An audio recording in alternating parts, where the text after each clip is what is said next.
Circle of Inevitability, capítulo 458. Mesma direção.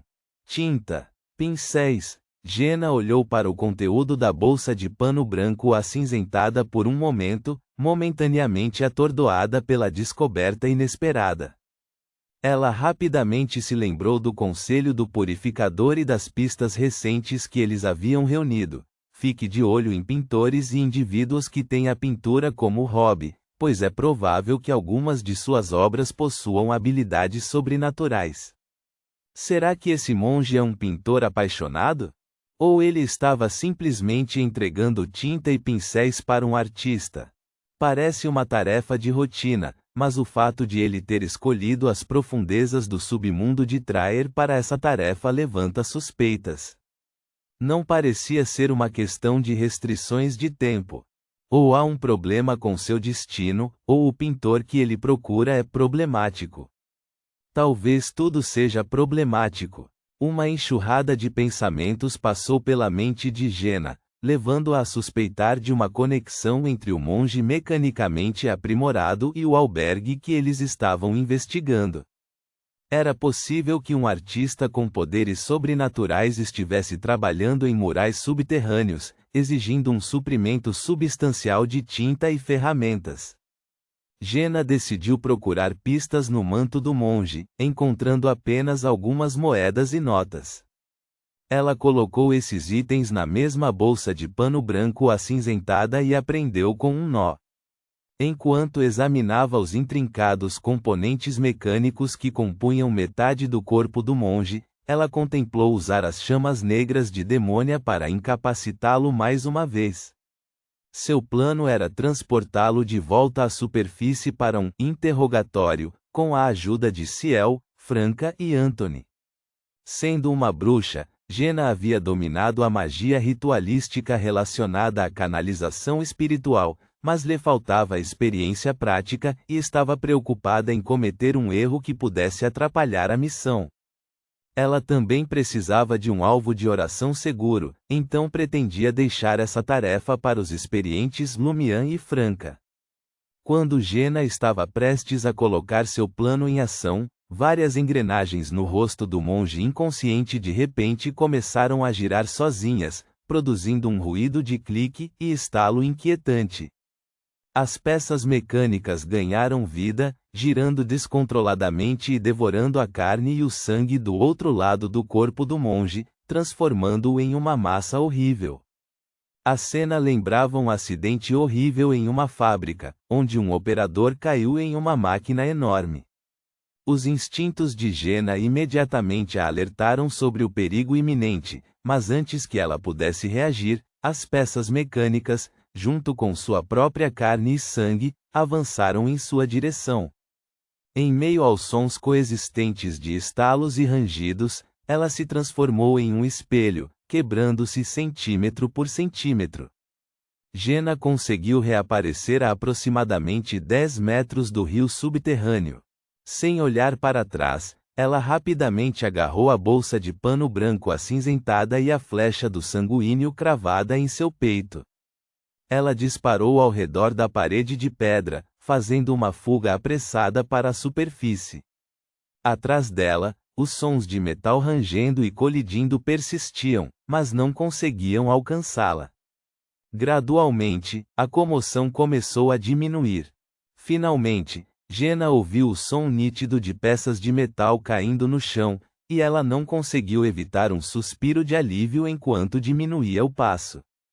Jenna correu até chegar a um local designado no subterrâneo de Traer, onde finalmente diminuiu a velocidade e removeu cuidadosamente a flecha do sanguíneo do peito. Ela podia sentir sua força diminuindo devido à perda de sangue, mas estava grata por sua cautela anterior em não remover a flecha de obsidiana de seu peito quando o monge desmaiou. Ela havia escolhido completar a busca com a flecha cravada nela. Se não fosse por isso, ela poderia ter sido capturada pelo ameaçador corpo mecânico antes de ter a oportunidade de usar o item místico mais uma vez. Enquanto Jenna avaliava seus arredores e procurava a Éveno do Marché subterrânea, ela refletiu sobre sua experiência angustiante. Parecia que os contos arrepiantes que Franca e Ciel haviam compartilhado, junto com suas habilidades horripilantes, tinham se tornado realidade. As partes do corpo do monge que passaram por melhorias mecânicas assumiram um estado assustador e realista. E a maquinaria revivida estava devorando carne e sangue humanos. Esta é a verdadeira natureza do mundo místico, onde os poderes Beyonder são acompanhados por perigos inimagináveis. Jenna entrou na Avenue du Marché subterrânea e seguiu em direção às escadas que a levariam de volta à superfície. Ao mesmo tempo, não conseguia afastar a suspeita de que o monge enigmático e a sinistra caverna secreta que ela e Franca encontraram na pedreira do Vale Profundo estavam de alguma forma ligados à catástrofe iminente. Reticências. Depois que a porta de pedra se fechou e o túnel escuro ficou em silêncio, Franca saiu de seu esconderijo e permaneceu invisível enquanto retornava à superfície. Ela repassou a cena que acabara de testemunhar, tentando identificar a fonte da sensação familiar que emanava da névoa branca e fina, em constante mudança. Quando estava prestes a recorrer à adivinhação por espelho mágico ou à adivinhação por sonhos para encontrar respostas, uma lembrança ressurgiu. Ela se lembrou do momento em que ela e Jenna eliminaram o homem vestido de bruxo no subsolo do claustro do Vale Profundo. Uma névoa semelhante apareceu no espelho durante a canalização espiritual dele.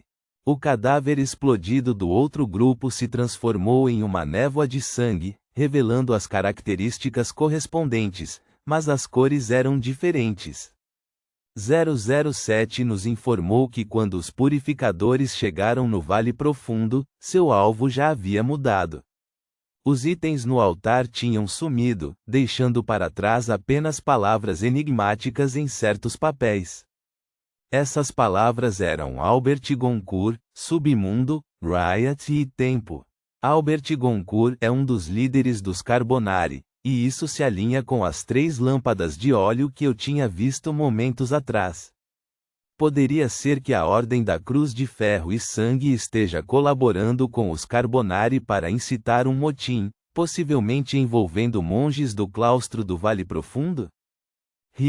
Será que o item que Gardner Martin usou, Rato, Cristo para contrabandear para Traer foi solicitado pelos Carbonari? Ele está localizado não muito atrás daquela porta de pedra? É por isso que meu antigo espelho de prata reagiu? Franca gradualmente ligou os pontos. Ela percebeu a urgência de relatar esse assunto. Embora não estivesse diretamente relacionado à missão principal de encontrar o albergue, parecia longe de ser um problema trivial. Se aumentasse, poderia levar a outra catástrofe, e Franca se sentiu compelida a fazer o melhor para evitar isso.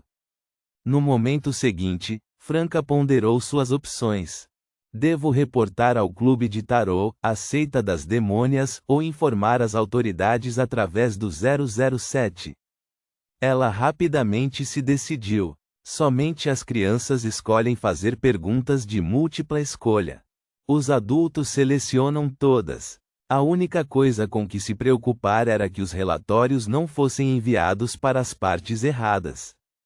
Reticências. Lumian acordou do sonho, sua mente cheia de perguntas enquanto ele lentamente se sentava e observava o ambiente. Não havia sinais da Madame Mágica perseguindo Gabriel no albergue. A Madame Mágica não percebeu que Gabriel tinha usado um sonho para me avisar para escapar de Traer imediatamente? Isso é impossível. Esta Madame possuía a habilidade de entrar e sair dos meus sonhos à vontade em Cordoue, e ela é conhecida por ser a ruína desses monstros especiais. Até mesmo o corpo sem vida de Boulevard, que deveria ser intocável, não foi poupado quando ela o arrastou para longe. Lumian andava de um lado para o outro na sala, ponderando a situação intrigante. Ele não conseguia acreditar que a Madame Mágica não estava prestando atenção. Ela tinha os meios para observar à distância, então não havia urgência em correr para a salle de bal brise.